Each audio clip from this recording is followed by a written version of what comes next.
Welcome to the Selling with Influence podcast, where we show you how to sell more of your products and services consistently, predictably, and profitably without having to offer discounts, quote lower margins, or compete on price in a race to the bottom just to get the business.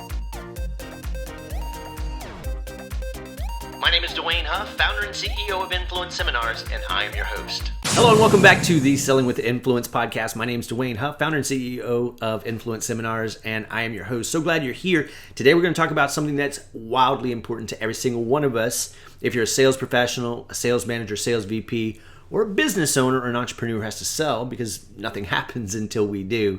We're going to talk about relationships in the context of influence and selling with influence. Before I jump in here, if you're watching this on YouTube, please subscribe to the channel, hit the notification button so you're notified when we release a new podcast. But more importantly, share this with somebody and enter the conversation. It's not supposed to be a monologue. I want it to be a dialogue. I need to hear from you so I can serve you better. And what I mean by that is if you drop a comment or a question, I can help and make this specific to, or make this helpful to your specific situation. If you're on iTunes listening to this, thank you for being here. When you get a moment, run over to iTunes and drop a 5-star review. It helps spread the word if you're getting value from this. So let me jump in here and talk about relationships. For some of you, this is going to be a refresher.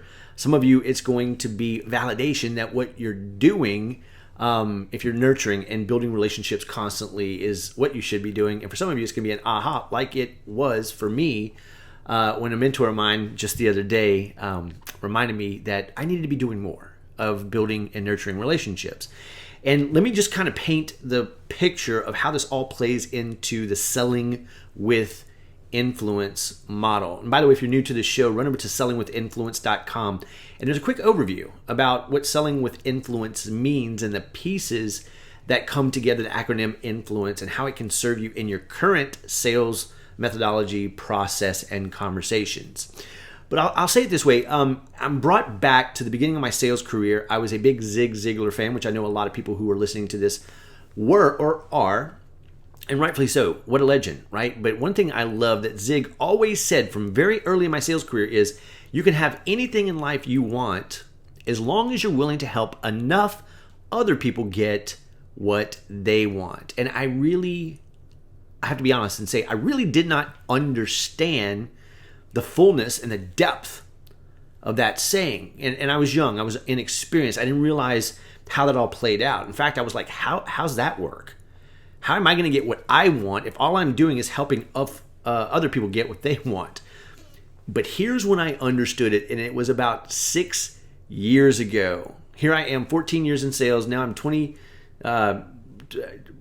years into business, so 26 years in sales. And it was only 6 years ago that I really fully got this. And it was a conversation that I had with another one of my mentors, John Maxwell, the #1 leadership authority in the entire world. If you don't know who he is, look him up.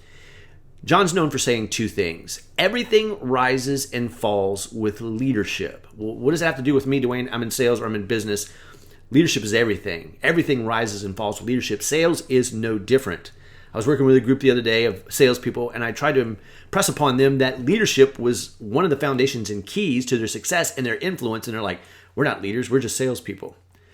But in the next sentence, one of the sales guys who'd been around for a long time was talking about how he lost his budget, and instead of not doing anything for his customers or doing gifts or things that he'd normally done for his customers in that industry, he said, I'm hosting a steak and wine dinner at my house. I'm paying for it on my dime, and I'm inviting all of my best customers in, and I'm treating them and taking care of them.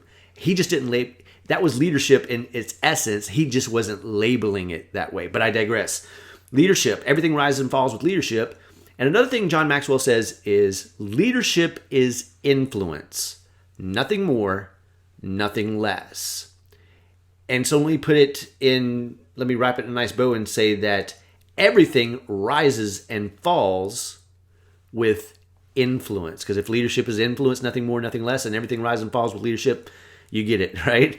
So those two sayings right there kind of come together, but I got to have a 5-minute one-on-one conversation with John Maxwell, and I asked him, I said, in the context of sales, what is influence?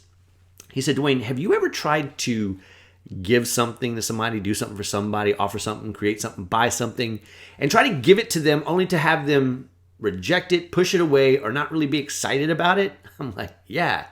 He's like, how did that feel? I said, it felt horrible. He says, why did that happen? He says, because you tried to give them something they didn't already value. He says, so when we influence people, we only do so when we give them or help them to get something they already value. Going back to what Zig said, you can have anything in life you want as long as you're willing to help enough other people get what they value. And all of a sudden, boom, it made sense. Because here's the thing. When we open the doors for people or help other people get more of or give them more of what they already value, called aligned value, because you hear all the time, add value, add value, add value, add value, and people are beating their heads up against the wall trying to add value, and their customers, their prospects, and their buyers are like, don't want it. And it's because they're trying to do things that customers don't care about, don't need, don't want, don't value. And the way to do that best is to build relationships good enough to where they talk about, your customers, your buyers, your prospects will willingly talk to you about where they spend their time, where they spend their money, what keeps them up at night, what they hate, what they love, what they expect, where they spend, their vacations, and everything about them. And whenever you know people that well, because you've built big enough relationships, you know exactly what it is they want, need, expect, and value. And then it's your job to serve them by helping them to get it or giving them more of it. Sometimes that means your product and service. Sometimes it doesn't. But that causes us to have to look at the relationship 360 and long term. And I'll jump in there in just a second. But I want you to realize, if you haven't thought about it in a while, that whenever you do something for someone else, you serve them, you give, you open doors, you help them, you serve that relationship, you activate 3 laws. Number 1, the law of the harvest. What you sow, you'll reap. Not immediately, but later, not in the same amount, but much bigger amount. The law of the harvest. The law of reciprocation. Anytime you do something for somebody, more times than not, it activates something in them that wants to reciprocate. So the law of reciprocity. And finally, the law of circulation, which roughly means that as long as you continue to give, it comes back to you in some form or fashion. But the minute you stop giving, it shuts it off, right?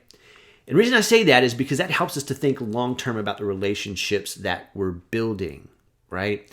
Because if I'm in the sales process, or I'm working with a potential buyer, a customer, or a group of shareholders, and I'm trying to close business, it's so easy to fall into the trap of coming across as needy, as pushy, as self-centered, as commission-driven. And people can smell that. People can feel that, and they shut down. That's when they ghost you. That's when they put their walls up, and that's when they stop returning your messages, right?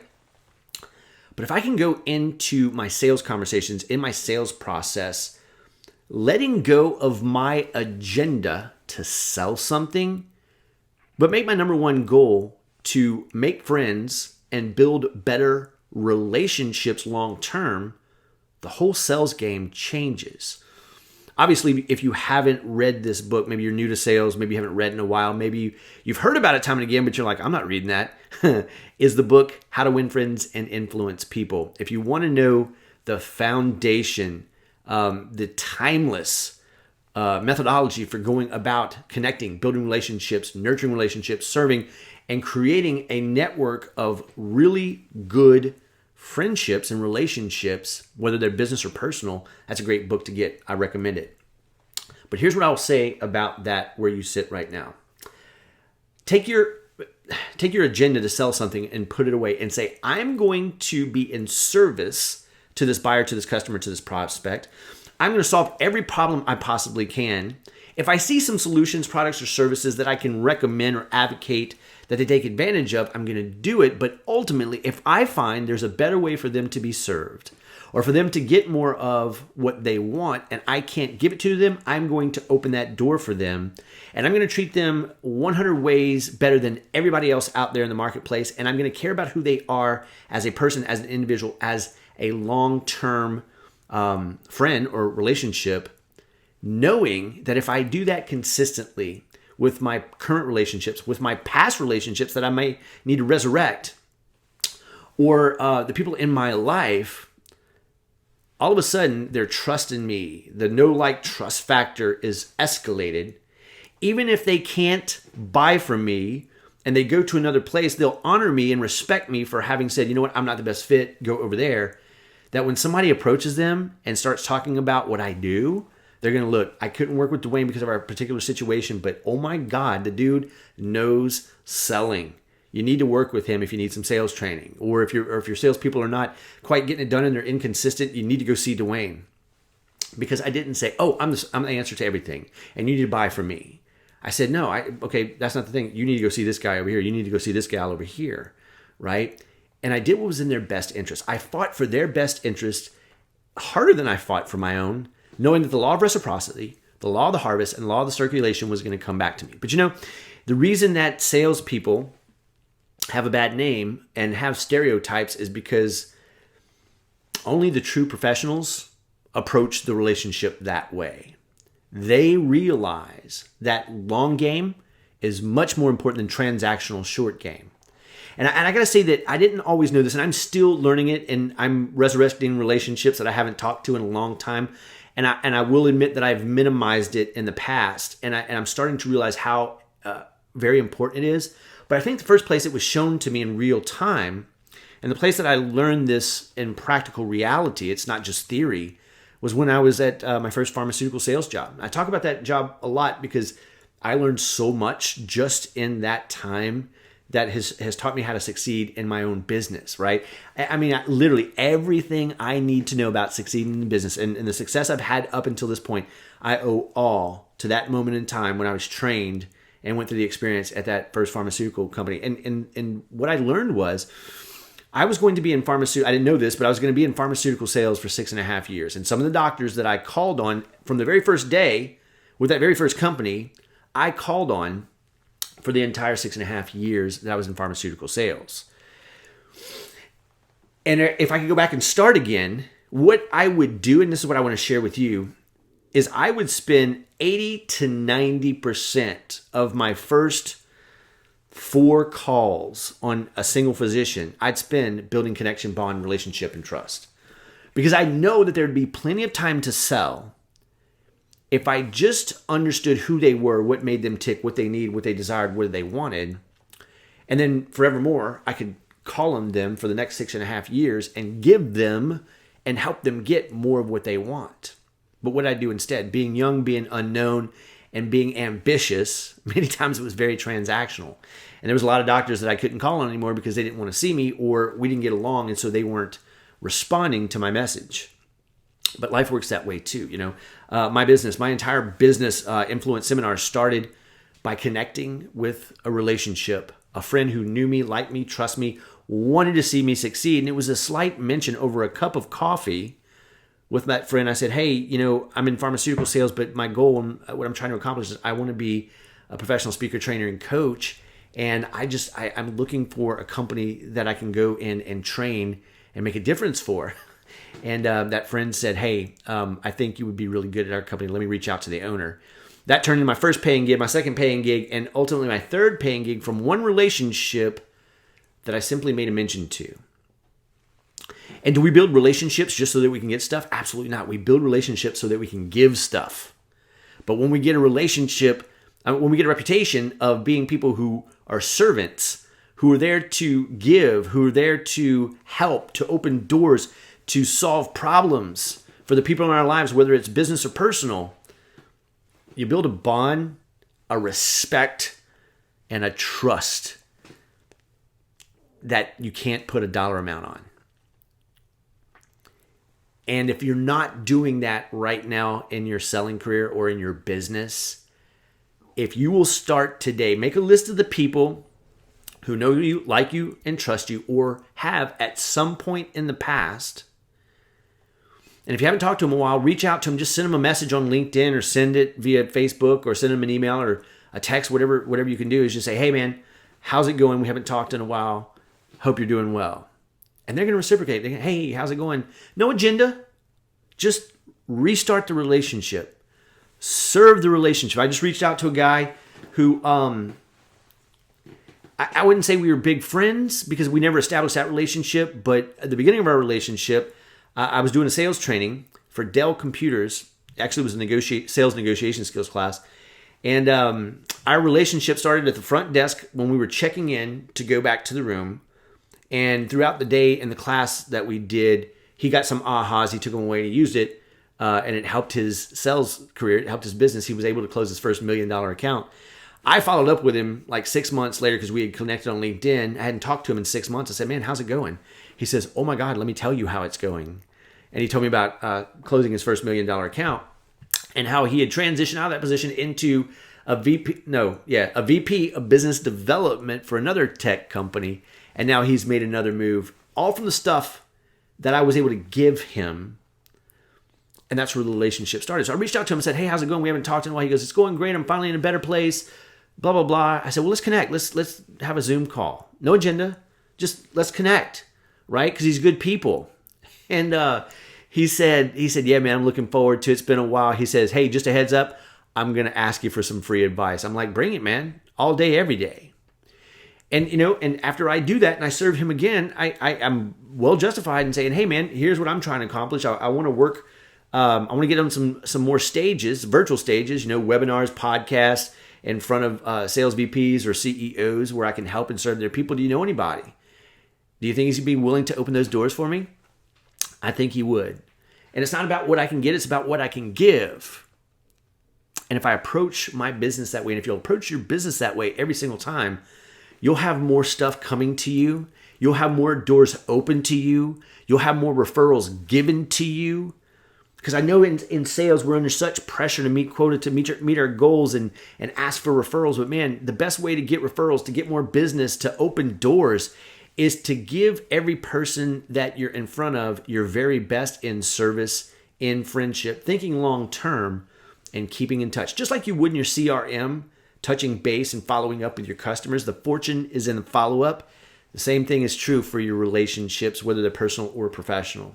So I invite you to start looking at everyone that you engage in your selling process and sales conversations. Look at them as a relationship, as a friend, as someone you can serve and help, and someone you're going to make life better for, whether they buy your product or service or not. Because I tell you what, many times your biggest opportunities and the gold mine is not going to come from the person you're selling right there, because they may pass on your opportunity, they may pass on your solution. But if you treated them the right way, they're going to go out into the marketplace and they're going to know what you do. And when somebody says, hey, do you know somebody who does sales training? They're going to be like, oh my God, go see this guy. And I learned this somewhere else too. Verizon Wireless, in my cell phone job, there were a lot of people I had to turn away because our service just didn't work for them, but I took care of them. And I knew that I would treat them better than anybody else. If they went to another, I would tell people, go look over at the other store because I don't think this is going to work for you. Or they say, well, we need to look and we need to shop around. I'd be like, go shop around, go look. Do not make this decision in haste. I'll be here when you get back. And my boss used to hate that. He's like, dude, what are you doing? You're throwing away business. I'm like, I'm not throwing away business. There's nobody out there in the marketplace that's going to treat them as good as I have. And if I don't get their business, they're going to send business. And I kid you not, 5, 10, 7, 6 referrals from multiple sources. I never hurt for making quota when I was at that store. Anyway, I digress to say this. Relationships. As my mentor Brad Lee says, relationships are the new economy. And the best thing we can do is to say, how can I serve this person? How can I open doors for this person? How can I solve problems? How can I make this person's life better? How can I give them or help them get more of what they want? Because if I'll help enough other people get what they want, I'll inevitably get what I want, because the law of the harvest, the law of reciprocity, and the law of circulation. Because whenever I am able to add aligned value, I influence, therefore I lead, and it opens the door for them, and it keeps the door open for me. So I don't have to do all the heavy lifting, and you won't either. So I hope this served. I want to hear your comments about it. If you're watching this on some social media channel and you have an experience or you have a question or you have something to add to the conversation, please do. No ego here. I'm not here for ego. I'm here for service. And if there's anything I can do for you, don't hesitate to reach out to me. In fact, you can shoot me a text, 225-384-0693. That's our corporate phone number, our company phone number, but the text message will come directly to either me or one of the people on my team, and we'll get back to you. or drop a comment and I'll respond to you. I read them all and I respond to them because I want to make this program, this podcast and this video program work for you and help you and serve you. So until we talk next time in the next episode, remember, you can write your own ticket in sales. It's the greatest profession in the world. You just got to be willing to increase your influence. Have a great day.